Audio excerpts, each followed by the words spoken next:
গেল বছর সিনেমায় সবচেয়ে আলোচিত গান ছিল দুষ্ট কোকিল, যে গানে সুপারস্টার শাকিব খানের সঙ্গে দেখা গিয়েছিল ওপার বাংলার মিমি চক্রবর্তীকে। গ্লোবালি ব্লকবাস্টার তুফান ছবির দুষ্ট কোকিল প্রকাশের পর দেশে বিদেশে ছড়িয়ে থাকা বাংলা ভাষাভাষীরা মজে ছিল এই গানে।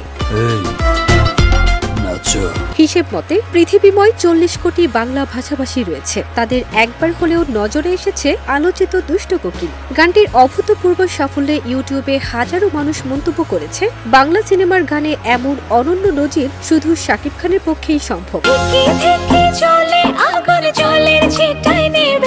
গোলসেন্স গ্রুপের হোটেলে বিনিয়োগ করে সুদমুক্ত হালাল আয়ের সাথে বিলাসী জীবনের বিরাট সুযোগ। বিনিয়োগ একবার, রিটার্ন বারবার।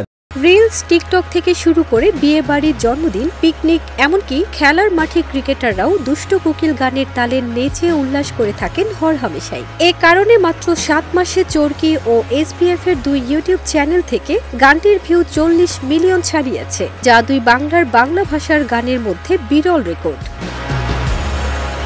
শুধু দুষ্ট কোকিল গান নয়, তুফান ছবির লাগে উড়াধুরা গানটিও ব্যাপক জনপ্রিয়তা অর্জন করেছে। তুমি কোন শহরের মাইয়া গো লাগে উড়াধুরা। ফারজানা নিকিতা, দেশ রূপান্তর।